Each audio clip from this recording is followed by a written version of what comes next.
All right, Larry Krueger here from the Pig and a Pickle Krug Show with a little San Francisco Giant video. That's right, Giants in spring training, making some news. And of course, we're brought to you by Pig and a Pickle, the best barbecue in all of Northern California. We're also brought to you by Aura. We'll tell you more about them in a minute. Well, this Monday, the 22nd of February, Giants in Cactus League action and playing today. Played over the weekend. Didn't look very good offensively, but a couple baseball notes that affect the Giants. One, the Cardinals are signing Brandon Crawford to a contract. Katie Wu of The Athletic reported this. The Cardinals have been looking for a veteran infielder who could take on a backup shortstop role. And Crawford is out there. He's a 13-year big league veteran.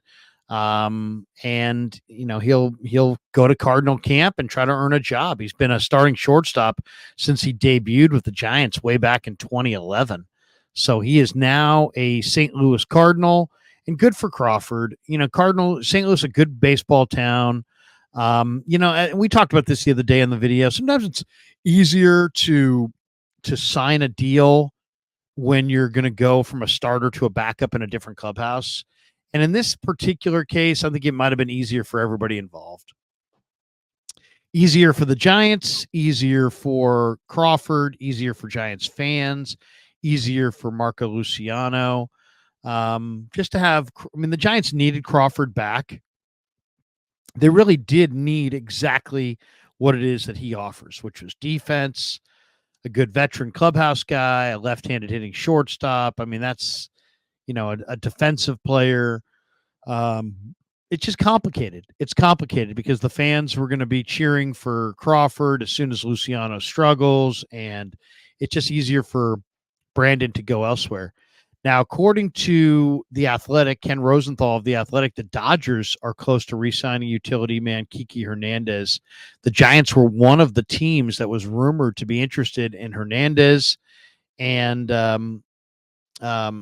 supposedly the Dodgers are working on a deal with the Twins as well. But Hernandez is going to get a 1-year deal, it looks like, and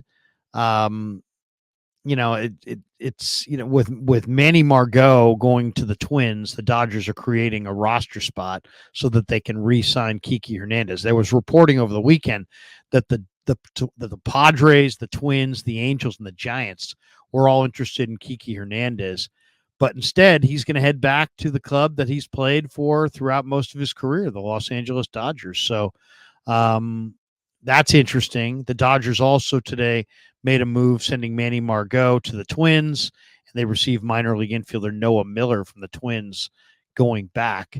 So that's kind of interesting. And then the other story of note around the Giants is the Giants have signed Nick Ahmed to a minor league deal. And, he's a veteran infielder. He gets a minor league deal and an invite to spring training. He was represented by XL Sports Management, and he's been a division rival of the Giants. He spent his entire big league career with the Diamondbacks up until this point. Giants had been considering a bunch of different options as far as who to pair with Marco Luciano. They have Casey Schmidt, but I'm sure they'd rather play him at third. They have Tyler Fitzgerald, who's a 26-year-old minor leaguer. And Ahmed, it looked like the Giants and the Cardinals were sniffing around Nick Ahmed and Brandon Crawford, and now Crawford is a Giant and Crawford is a Cardinal and Ahmed is a Giant. So there you go. The past 2 seasons have been a struggle for Nick Ahmed. He's a 2-time Gold Glove winner at shortstop. He had shoulder surgery in 2022. It limited him to just 17 games, and then he didn't hit at all in 2023. He hit .212 with a .257 on base percentage and lost playing time in the infield to Geraldo Perdomo. And then he got DFA'd in September by the Diamondbacks, and then they released him. So not necessarily the way you want to see a 10-season tenure come to an end if you're Nick Ahmed. But Ahmed's a good player. We'll talk a little bit more about Ahmed. But first, let's have a word from our sponsor, Aura. Have you ever typed your name on the internet and seen all of your private information is online?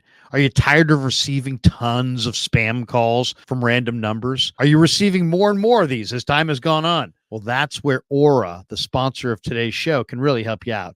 Data brokers sell your information to scammers and spammers and anyone else who may want to target you. Your full name, your email, your home address, all your records, your health records, who your relatives are. It's all out there. That's why I've been using Aura. Aura shows me which data brokers are selling my information and automatically submits opt-out requests for me. Cleaning up my information not only helps reduce the amount of spam I get, but it also protects me from hackers who could use the information to help them access my social media accounts, my bank accounts, or any other sensitive information. Aura also does so much more to protect me and my family from online threats I can't see. I get other features like antivirus, VPN, password management, parental controls, identity theft insurance, and more without having to download several different apps. It's really easy to set up. And best of all, I get everything at one affordable price. I value my privacy and I value yours. You can go to the link in the description to start your 2-week free trial. All right, welcome back to the Giants update. And we were talking about Nick Ahmed, the newest Giant. In 5 seasons prior to Ahmed's shoulder surgery, he had been below average at the plate, but last year it just all fell apart. From 2017 to 2021, he tallied 2,057 plate appearances and batted .242. And he's a right-handed hitter. He's been better against lefties in his career. But then last year, the bottom just kind of fell out. So he just couldn't do anything last year. So it's going to be interesting. I mean, is he there to battle Luciano? Luciano's the starter. He's currently ranked 56th on Baseball America's top 100 list. He didn't hit much in the really small sample size of plate appearances that he got during last summer's debut in the big leagues. He only got 45 plate appearances, and then he went to AAA, and he kind of struggled following a promotion from Double A. And at Double-A, he struck out 29.8% of his plate appearances. There's also some questions about Luciano's glove and his ability to make contact, and we'll see if Luciano, breaks north with the club in spring training, if he has a good spring, or if he starts at AAA Sacramento.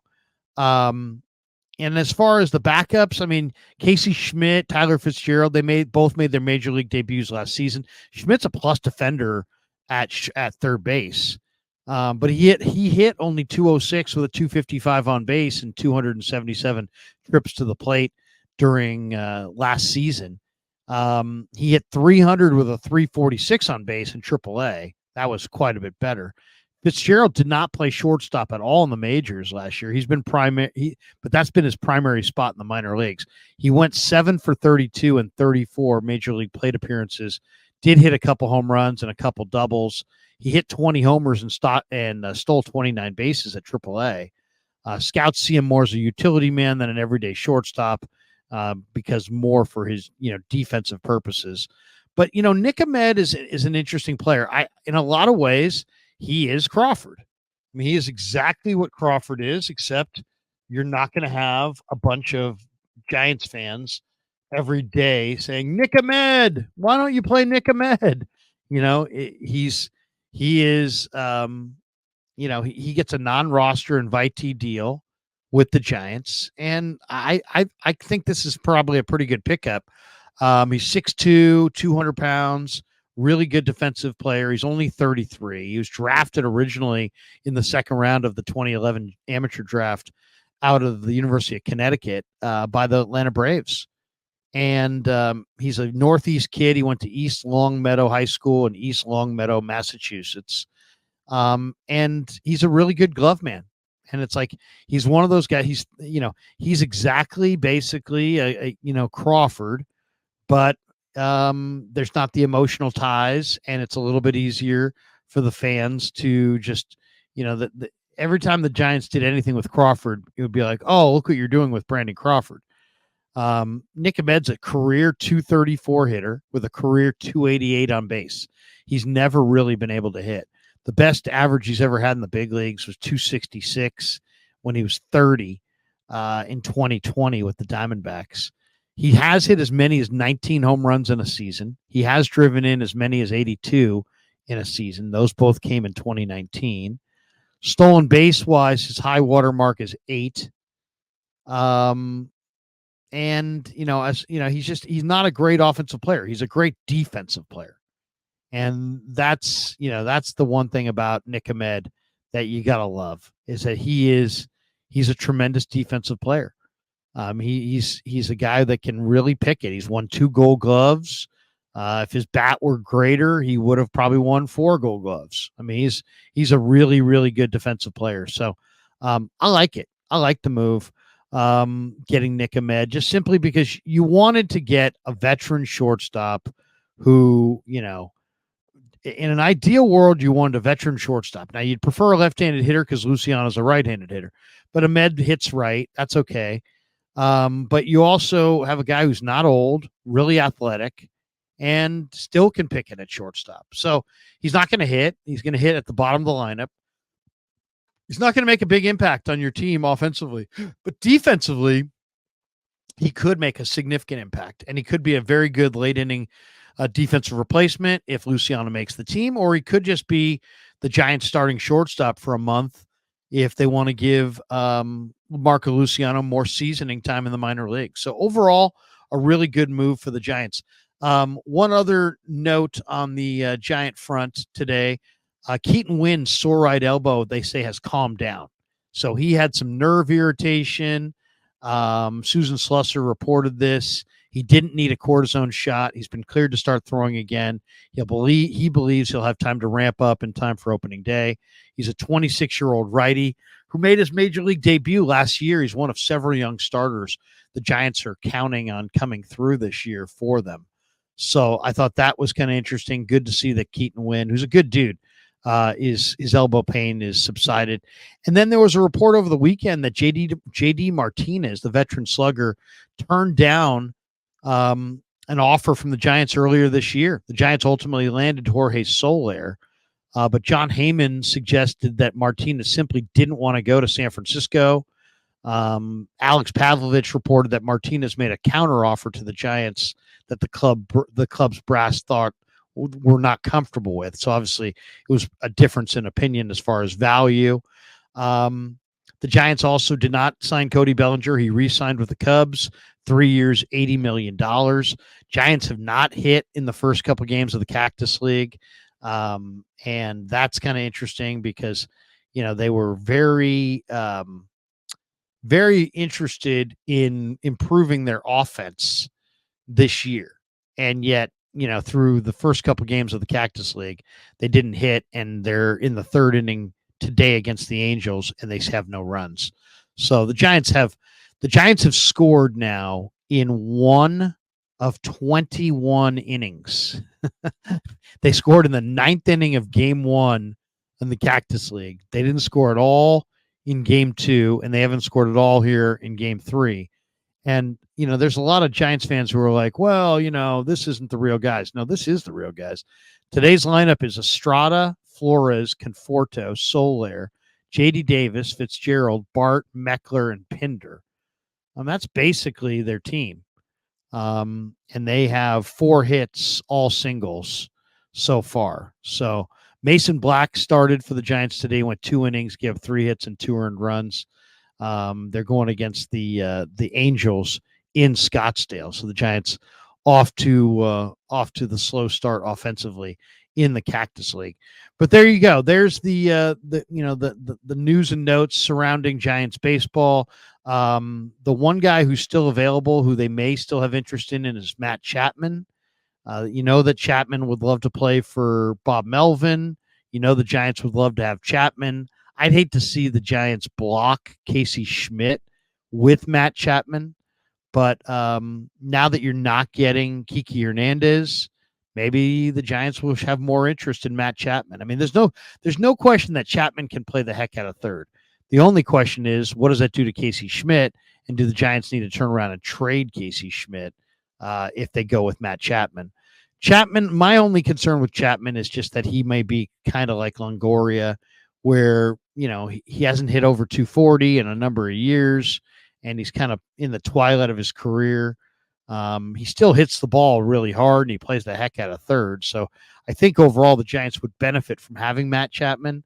But, I'd hate to see Casey Schmidt, who seems to be ready to kind of seize a job at the major league level, be blocked by a kind of a middling veteran like Matt Chapman, albeit with an outstanding glove. All right, that does it for the update. Thanks to Pig and a Pickle for being the title sponsor. Thanks to Aura for sponsoring this video. And thanks to all of you guys for supporting the Krug Show on YouTube.